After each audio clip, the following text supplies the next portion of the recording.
आपके मुंतजिर थे, आपका इंतजार सब लोग कर रहे थे बहुत देर से, ये सोचकर कि नई एजुकेशन पॉलिसी समेत एजुकेशन के अलग अलग पहलुओं पर आपकी तरफ से दरअसल क्या रोशनी डाली जाती है। तो मैं सर आपको दावत देना चाहती हूं, आप स्टेज पर प्लीज तशरीफ ले आएं। आइए सर।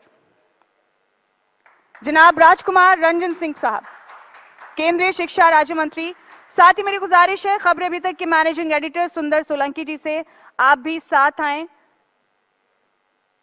और इस खास बातचीत की शुरुआत करें।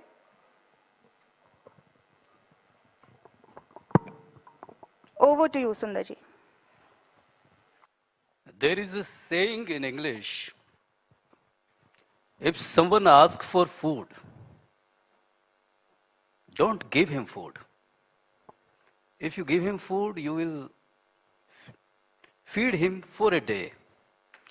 But if you give him education, you will feed him for whole life.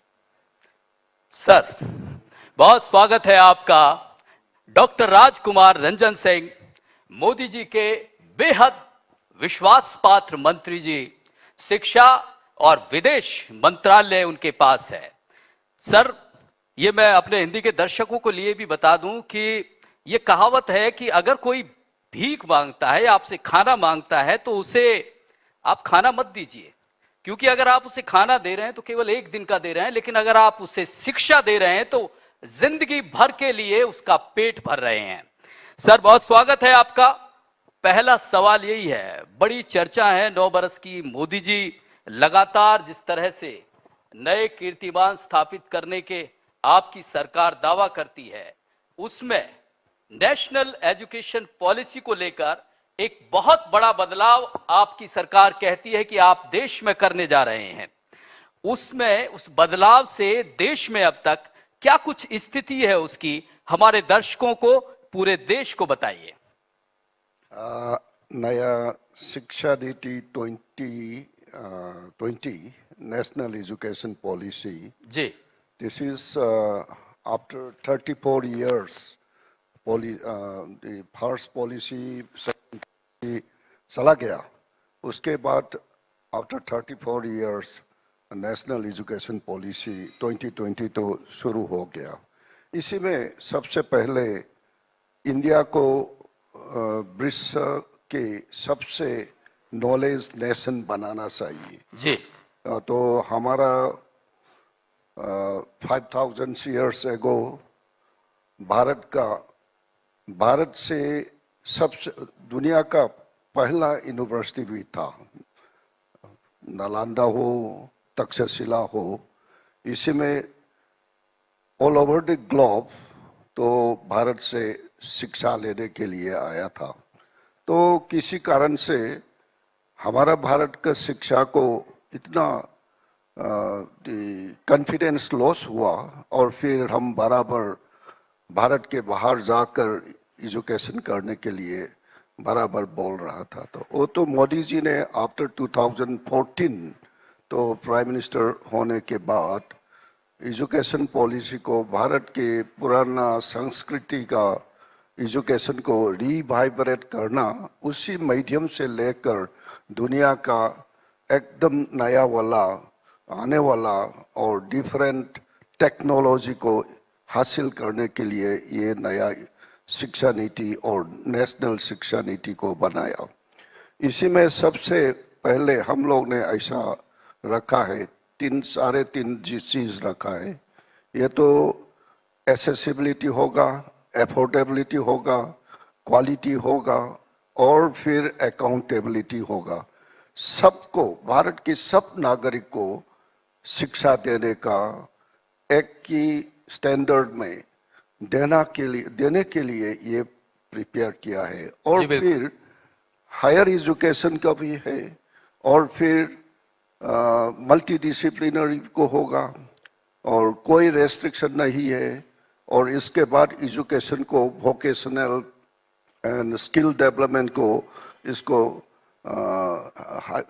Branded होगा और फिर 21st सेंचुरी का काम के लिए और एम्प्लॉयमेंट के लिए रेडी होना है हमारा सिटीजन को। इसी माध्यम से हम लोग ने नया एजुकेशन शिक्षा नीति और नेशनल जाति का शिक्षा नीति बनाया और शुरू किया। अभी ठीक से हम टेक ऑफ करने के लिए सब प्रिपरेशन कर रहा है। जी, पूरा देश ये बात भी जानना चाहता है क्योंकि 2020 में आपने इसको शुरू किया और 2025 का ऐसा लक्ष्य लेके चली थी मोदी सरकार। क्या कुछ स्थिति है अब, क्या कुछ अब जो अगर प्रेजेंट सिचुएशन की बात करें, ये कब तक इम्प्लीमेंटेशन की बात करें इसकी, तो कब तक हम माने कि पूरे देश में आप नेशनल एजुकेशन पॉलिसी को इम्प्लीमेंट करवा पाएंगे? हम 2020 से सब स्टेट को हमारा सेंट्रल से पॉलिसी बता दिया, वर्कशॉप बता दिया, कम से कम थाउजेंड्स के ऊपर कंसल्टेशन, कमेंट, मीटिंग, सब कमिटी सब चलाने के बाद, सब वो लोग का भी ओपिनियन लेने के बाद हम अभी टेक ऑफ कर रहा है। और फिर हम सब मालूम होगा एजुकेशन तो स्टेट सेक्टर है, तो एवरी स्टेट, यूनियन टेरिटरी, वो लोग सब उसका रोल तो बनाना चाहिए। हमारा सेंट्रल गवर्नमेंट का तो रिक्वायरमेंट फंड और सेंट्रल गाइडलाइन दे रहा है, क्वालिटी मेंटेन करने के लिए कर रहा है सब। और फिर डिजिटाइजेशन करने के लिए हम सब प्रिपेयर कर रहा है, गाइडलाइन दे रहा है, सिलेबस दे रहा है। और फिर स्कूल लेवल में क्या करेगा, वो स्कूल वो रीजन का है। भारत तो सबसे डाइवर्स नेशन है, अलग अलग जाति है, भाषा अलग है, वो लोग का रीजनल लैंग्वेज भी प्रमोशन करने के लिए और फिर उसका मदर टंग मातृभाषा को प्राइमरी लेवल के शिक्षा में उसको हासिल करने के लिए और रीजनल कैरेक्टर को प्रिजर्व करने के लिए इसका हेरिटेज, इसका नॉलेज सिस्टम तो एक साथ में लेकर आएगा भारत से 21st सेंचुरी में नॉलेज नेशन के लिए हम प्रिपेयर कर रहे हैं। निश्चित रूप में ये बड़ी चीज है, क्योंकि जिस तरह की बात मोदी सरकार इस पॉलिसी में करती है, वो एक बड़ी चीज ये है कि जो त्रिभाषा की बात आती है, मातृभाषा की बात आती है, अमूमन हमारे पूरे देश में अगर बात करें तो भाषाओं का देश है। वहां बड़ी स्थिति बच्चे के सामने, उन बच्चों के सामने जिनके माता पिता ज्यादा पढ़े लिखे नहीं हैं, उनकी मातृभाषा में अगर बात करें, त्रिपुरा के लोगों की बात करें, मणिपुर के लोगों की बात करें, कर्नाटक के लोगों की बात करें, वो लोग जो इंग्लिश या हिंदी इसके अलावा अपनी भाषा में कंफर्टेबल हैं, तो ये एक ऐसा स्टैंडर्ड है इस पॉलिसी में कि वो मातृभाषा में प्राइमरी तक पढ़ेंगे। ये अपने आप में बड़ी चीज है। एक और बात है सर कि इस एजुकेशन पॉलिसी को लेकर एक बड़ी चीज ये भी है कि जो इंक्लूसिव ग्रोथ रेट जो बढ़ाने की बात की है, ये अपने आप में बड़ी बात है, क्योंकि जिस तरह से हम देखा है कि जो मोदी जी ने खासकर विकलांग के नाम पर एक दिव्यांग शब्द दिया, उसमें अब इस पॉलिसी में जिक्र है कि सबको समान, चाहे वो ब्लाइंड है या दूसरी तरह से वो दिव्यांग हैं, वो भी एक साथ एक मंच पे एक छत के नीचे आगे बढ़ने को उनको मौके मिले। ये एक बड़ी खास चीज है, इस पे थोड़ी रोशनी डालिए सर। हम लोग ने साइन लैंग्वेज भी डेवलप किया और डिफ एंड डम के लिए, और फिर बहुत सारे चीज डिजिटल फॉर्मेट और वर्चुअल फॉर्मेट सबको तो सब सेम स्टैंडर्ड के एजुकेशन मिलाने के लिए तैयार है। और सबसे बड़े बात है, भारत तो मोदी जी ने डिजिटाइज नेशन, डिजिटल कैपेसिटी को बढ़ाने का और डिजिटल का सुप्रीम को दिखाने के लिए हमारा साइंस एंड टेक्नोलॉजी सबको हासिल कर हम प्रिपेयर किया है। इसलिए भारतवर्ष आप सब मालूम होगा, नॉर्थ ईस्ट इंडिया का अलग होगा, उसका इंफ्रास्ट्रक्चर स्कूल बिल्डिंग कमी है, फिर भी satellite and digital and online education से सबको पहुंचने के लिए हम प्रिपेयर कर रहा है और दिखा भी हो गया है। जोरदार तालियां हो जाए। मोदी सरकार मजबूत है इस पॉलिसी को लेकर और बड़ी जल्दी एक ऐसी यूनिफॉर्म शिक्षा देखने को मिलेगी जिससे चाहे वो आर्थिक रूप से कमजोर हो या शारीरिक रूप से कमजोर हो, समान अवसर उसमें मिलेंगे, ऐसा दावा है बीजेपी सरकार का। सर, एक और बात, लगातार ये बात होती है कि जिस तरह से स्टेट्स में अलग अलग सरकारें हैं, दूसरे पार्टियों की सरकारें हैं वो आपसे सहमत नहीं होती हैं, आपकी बात नहीं मानती हैं, ऐसे में बड़े चैलेंजेस होते हैं। ये जो कोऑर्डिनेशन को लेकर जो दिक्कत आती है, जो सामंजस्य आप कोऑर्डिनेशन जो बिठाते हैं, उसकी अगर बात करें तो वो स्थिति कैसे है? स्टेट से कैसे आप कोऑर्डिनेट कर रहे हो कि ये जल्दी से जल्दी ये चीज आप इंप्लीमेंट कर पाए? National education policy, I am talking about national education, क्या और I am talking about the coordination, how it is difficult, दिक्कतें आती हैं इसमें। हाँ, ये तो ऑब्जेक्टिव को हासिल करना ये सरकार का अकेला रोल नहीं है। हमारा गणतंत्र कंट्री में सब नागरिकों का, सब पेरेंट का बड़ा रोल है। वो सबको एक साथ में हमारा नेशन को दुनिया के नॉलेज की पावर को हासिल करने के लिए सब लोग का तो कैपेसिटी तो है, पर रोल है, पार्टिसिपेट करने के भी मौका तो दिया है। सिर्फ central government and state government तो उसको फैसिलिटेटर है, तो पेरेंट स्कूल से माने उसके फैमिली से शुरू करना चाहिए।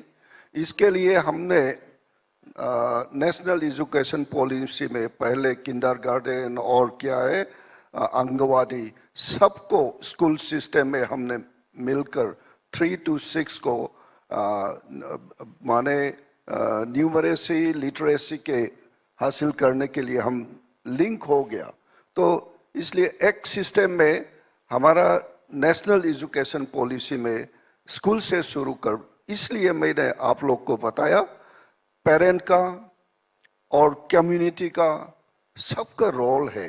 माने एक भारत में हमारा एक की जाति है, इसलिए हम सब नेशनल एजुकेशन पॉलिसी को, इसी के ऑब्जेक्टिव को मिलने के लिए हम लोग का माने एक साथ में जाना चाहिए। सबको आने की एक साथ जरूरत है, पेरेंट्स से लेके हर पॉलिटिकल पार्टी, सरकार, सभी को इस मंच पे आने की आवश्यकता है। सब तभी ये सपना पूरा होगा कि सभी को समान एजुकेशन मिले, समान अवसर मिले। एक और बात आती है सर, चैलेंजेस की बात करें, ये सारे आपने गिनाई दिए, लेकिन एक चैलेंज और है कि हमारा युवा, हमारा यूथ, हमारा स्टूडेंट, उसे बाहर जाना पड़ता है पढ़ने के लिए, क्योंकि उसे लगता है कि वहां जो एजुकेशन स्टैंडर्ड है वो बहुत अच्छा है। हमारे देश में ये ब्रेन ड्रेन की लगातार बात होती है, क्यों हमारे टैलेंट को बाहर जाना पड़ता है और फिर उसके बाद जो अवसर, जो उसको अपॉर्चुनिटीज मिलनी चाहिए, वो अमूमन ये बात आती है कि ये अपॉर्चुनिटीज हमारे देश में नहीं मिलती, इसलिए उसे बाहर जाना पड़ता है। उसके लिए मोदी सरकार क्या कुछ कोशिश कर रही है? हमारा सरकार पॉलिसी लागू करने के समय से अभी तक हमारा बाहर जाने वाला शिक्षा के लिए, स्टूडेंट बाहर जाने वाला को हमारा कंट्री में रुकने के लिए बहुत तैयार हुआ है। इसके लिए national framework of the ranking भी बनाया, स्कूल के स्टैंडर्ड कैसा होना चाहिए। माने हमारा एजुकेशन पॉलिसी में दुनिया के और सबके वर्ल्ड के स्टैंडर्ड को हम एक की बार, और फिर हमने इसी से भी अब स्टैंडर्ड बनाने के लिए भारत का उत्साह है और हम लोग इसके लिए तैयार कर रहे हैं। फिर भी हमारा एजुकेशन पॉलिसी में हम लोग ने एकदम खास बताया इंटरनेशनलाइजेशन ऑफ हायर एजुकेशन भी है, और फिर हमारा एजुकेशन सिस्टम इसी को भारत से आने के लिए हम बहुत प्रिपेयर किया। आप लोग खुशी होगा, Indira Gandhi national open university दुनिया के कौन कौन जगह में इसके एजुकेशन ले रहा है। ये अचीवमेंट है, हमारा भारत को कॉन्फिडेंस क्रिएट कर रहा है।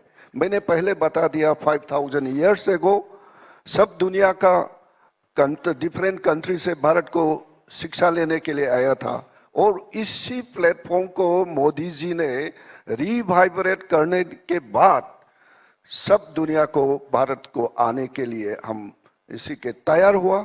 और फिर मैं पेरेंट को भी अपील किया, भारत का शिक्षा सबसे दुनिया का अच्छा वाला शिक्षा हम दे रहा है, बाहर को क्यों जाना है, बाहर को क्यों हमारा खर्च बाहर को क्यों देना चाहिए? भारत से शिक्षा लेना, भारत की नीति से आना, हमारा स्टैंडर्ड तो सबसे अच्छा वाला स्टैंडर्ड अभी बना रहा है।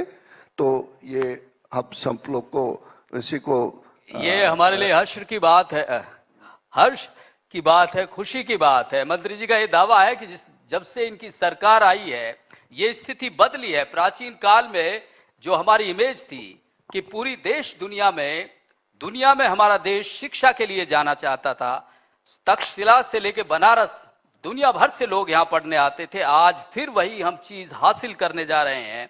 जोरदार तालियां हो जाए मंत्री जी के लिए। मंत्री जी ने बड़ा भरोसा दिया है कि हम उस चीज को फिर हासिल कर रहे हैं।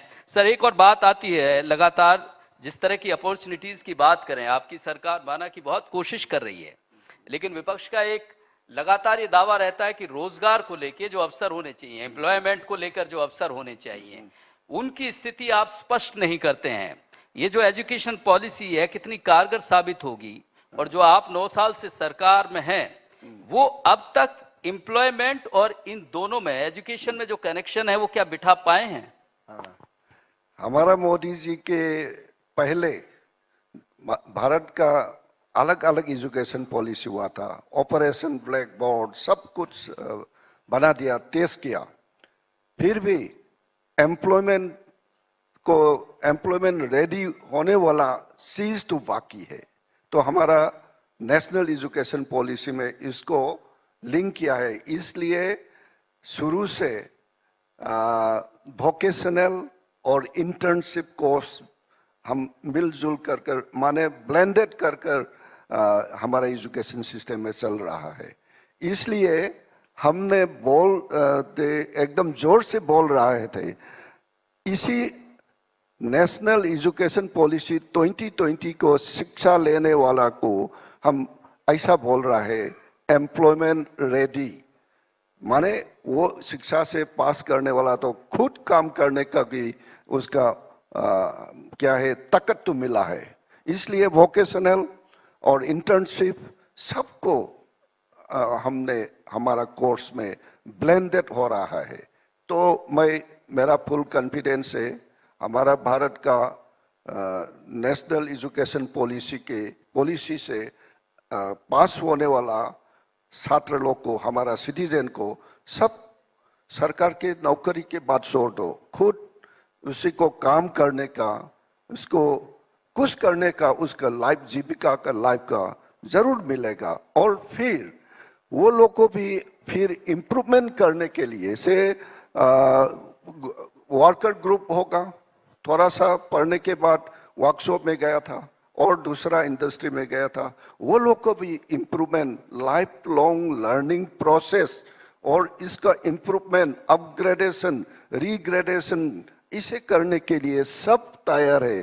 तो मैं कॉन्फिडेंस है इसी नीति से शिक्षा लेने वाला जरूर अपना हाथ से, अपना मन से, अपना इनोवेटिव आइडिया से, साइंस एंड टेक्नोलॉजी का थोड़ा सा रिसर्च एंड इनोवेटिव भी हमने उसका थ्रस्ट दे रहा है। इसीलिए हमारा इकोनॉमी, हमारा डेवलपमेंट इसी नीति से जरूर उनसा आएगा।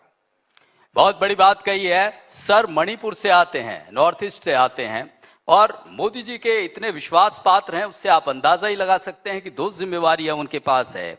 सर, एक और चीज, जिस तरह से नॉर्थ ईस्ट या साउथ इंडिया की बात करें, वहाँ literacy rate better than north, वहाँ अच्छा है। क्या कुछ ऐसी स्थिति क्या मानते हैं कि क्या ऐसी यहाँ कमी है या वहाँ ऐसा अच्छी सिचुएशन है या इस तरह की परिस्थितियां हैं कि वहाँ बेहतर एजुकेशन देखने को मिलती है? आपका क्या अनुभव है, क्या एक्सपीरियंस है आपका?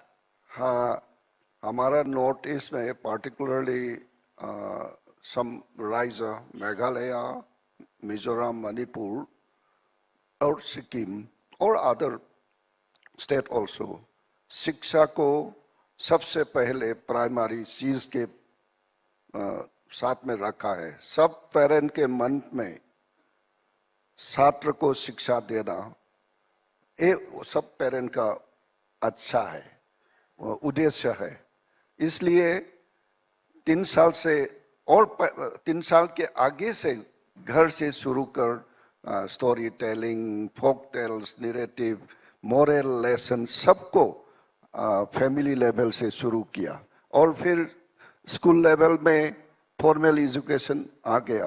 तो as a culture, like a culture, north eastern India में एजुकेशन से एक कल्चर बनाकर सब फैमिली को उसके बेटा बेटी को स्कूल भेज देने के बहुत डिग्री में है, बहुत ऊंचा में है। इसलिए लिटरेसी रेट में मिजोरम, त्रिपुरा, मणिपुर तो थोड़ा सा आगे आ रहा है। तो कितनी बड़ी बात कही है सर ने। ऐसा वाला मैं हमारा भारत के सबके जगह में वो पेरेंट लोग को, मैं भी पोर कंडीशन, गरीब भी होगा, सुविधा नहीं होगा, तो फिर भी मन में ऐसे रखने का बहुत जरूरी है। और नया एजुकेशन नीति ने सबको फैसिलिटी माने इंक्लूसिव और अफोर्डेबल, इसी बात से सबको मिलना चाहिए। ये दरअसल इस मायने में बड़ी चीज है कि केवल इंफ्रास्ट्रक्चर या कोई और बात नहीं है जो ये डिफरेंस पैदा करती है। केवल इतनी सी बात है कि वहां के पेरेंट्स में शुरू से ये बात होती है जहन में और दिल में और इच्छा होती है कि उनका बच्चा पढ़े, ये प्रायोरिटी पे रहती है। केवल इतनी सी बात है जो अंतर करती है। हमारे यहाँ शिक्षा के जो स्तर में हमारे पेरेंट्स जो इतने अवेयर नहीं होते हैं, वहां पेरेंट्स का पहला मकसद ये होता है कि उनका बच्चा पढ़े।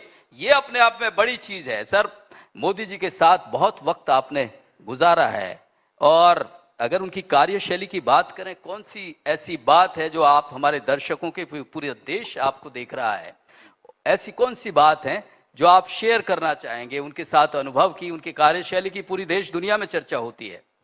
हाँ, मैं मोदी जी के लीडरशिप के अंदर में और 2-3 साल हो रहा है, वो काउंसिल ऑफ मिनिस्टर में था। इसी में क्या हो रहा है, विदेश नीति में मैं साउथ ईस्ट एशिया को भी है।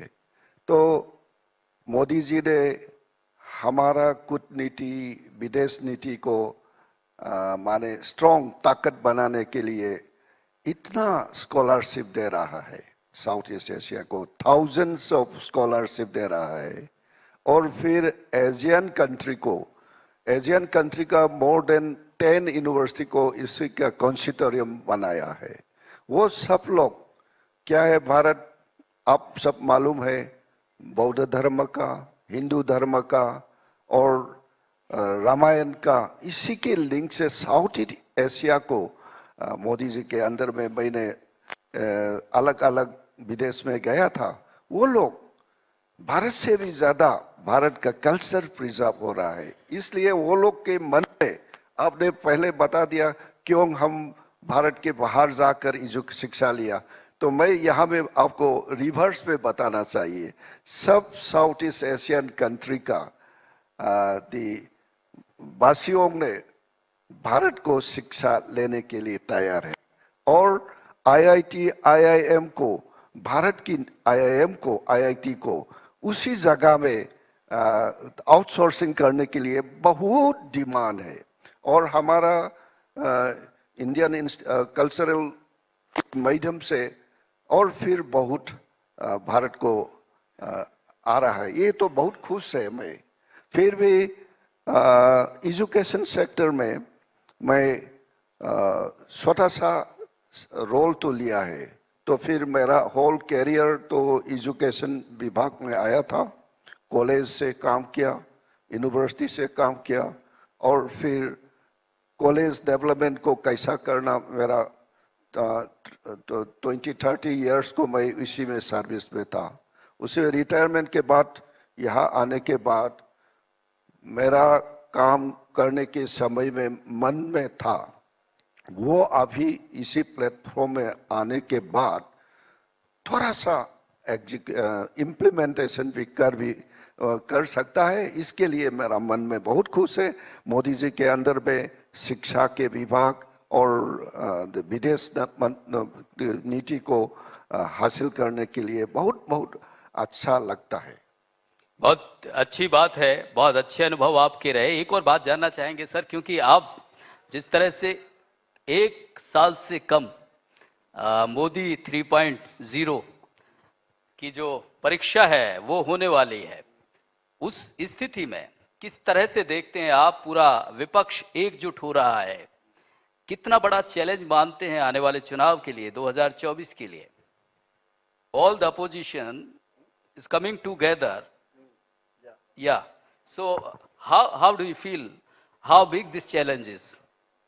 All the opposition parties coming together.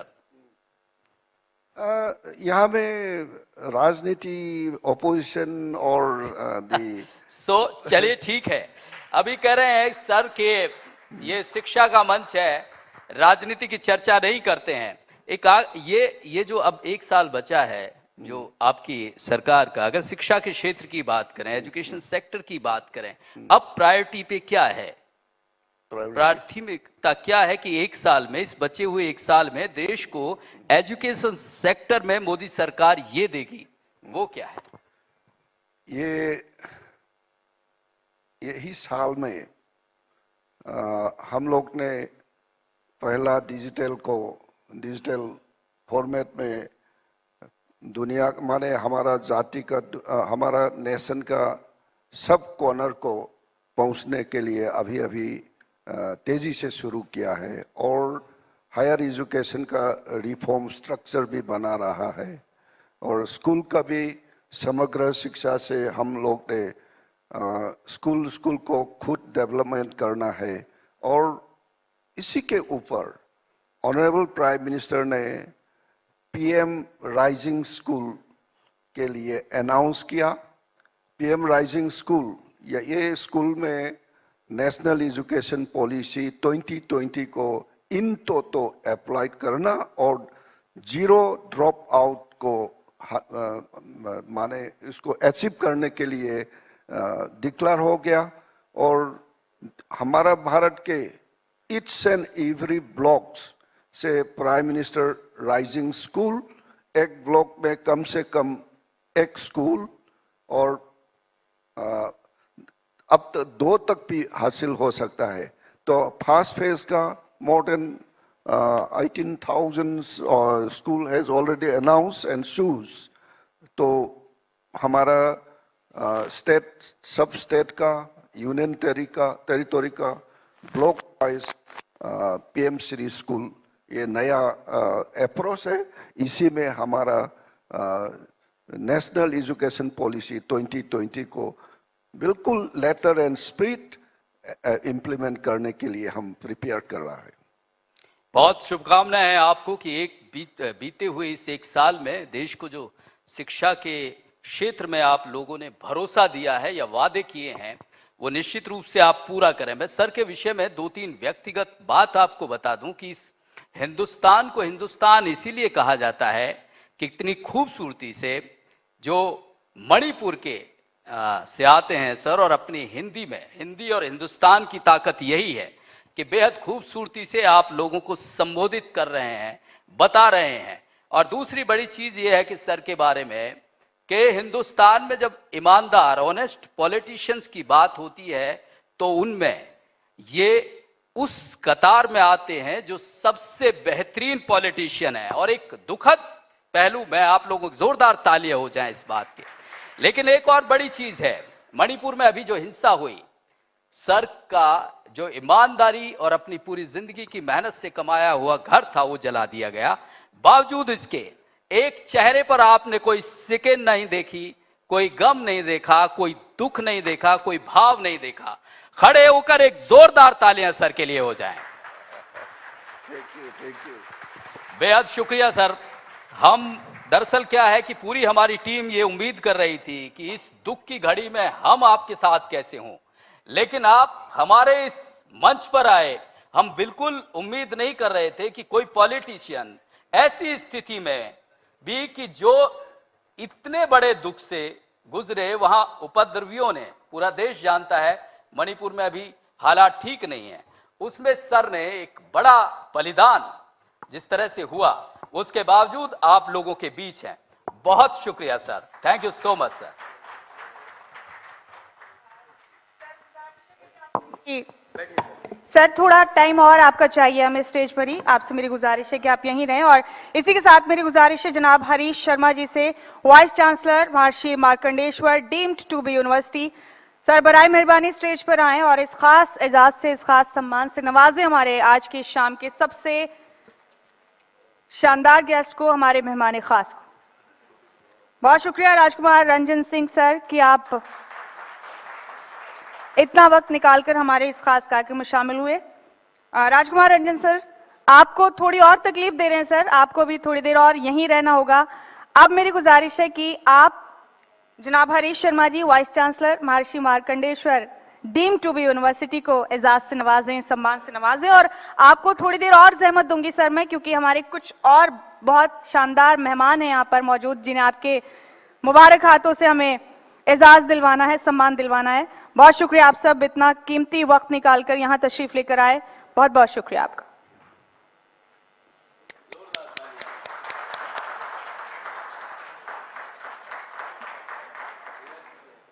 और अब मेरी गुजारिश है जनाब विजेंद्र कपूर साहब से, कॉलेज 18 से ताल्लुक रखते हैं, स्टेज पर तशरीफ ले आए जनाब विजेंद्र कपूर साहब।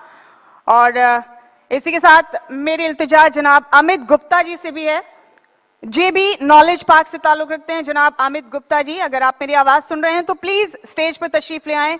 डॉक्टर आर के आनंद, डायरेक्टर जनरल हैं मानव रचना यूनिवर्सिटी के। डॉक्टर आर के आनंद, जोरदार तालियों से हमारे खास मेहमानों का एक बार फिर से इस्तकबाल भी कर दें और शुक्रिया भी अदा कर दें।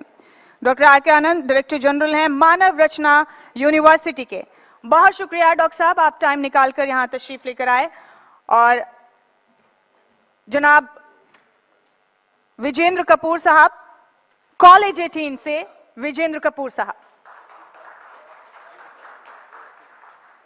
बहुत शुक्रिया विजेंद्र जी, आप कीमती वक्त से वक्त निकालकर यहाँ तशरीफ लेकर आए, आपका बहुत बहुत शुक्रिया। अमित गुप्ता जी, अगर मेरी आवाज सुन रहे हैं कहीं तो प्लीज स्टेज पर आ जाएं।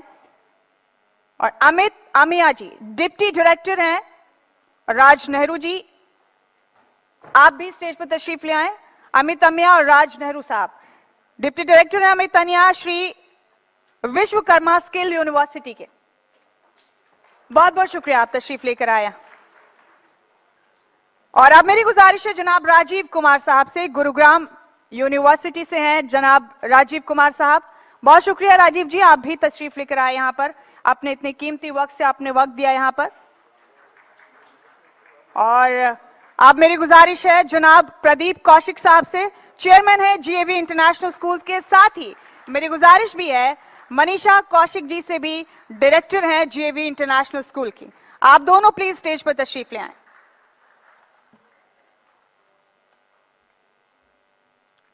बहुत बहुत शुक्रिया आप सबका, आप यहाँ इतने कीमती वक्त से वक्त निकालकर शामिल हुए हमारे इस खास कार्यक्रम में, बहुत शुक्रिया आपका। और आप सबसे मेरी गुजारिश है और हमारी तरफ से एक इनविटेशन है छोटा सा, कि अभी डिनर का इंतजाम है आप सबके लिए, प्लीज डिनर करके जाइएगा।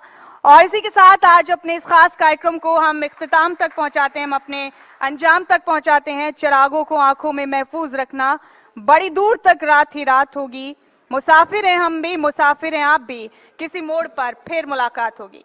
बहुत शुक्रिया आज के हमारे तमाम स्पॉन्सर्स का, हमारे knowledge partner MMDU, part by college 18 group, associate partner Manav Rachna university, and our sponsors HPSC, GAV international school, Sanskaram GTR group, Vidyapeeth, Shell group, DPS greater Faridabad.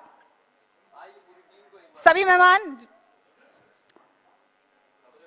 Dinner करके ही जाएगा। और अब मेरी गुजारिश खबरें भी तक की शानदार टीम से है, जिनकी मेहनतों से ये पूरा प्रोग्राम मंजर आम पर आया है। आप सबसे गुजारिश है कि स्टेज पर तशरीफ ले आए। खबरें भी तक की टीम के जितने भी मेंबर हैं प्लीज स्टेज पर तशरीफ ले आए। हमारी टेक्निकल टीम के लोग, हमारे IT टीम के लोग प्लीज स्टेज पर आ जाइए।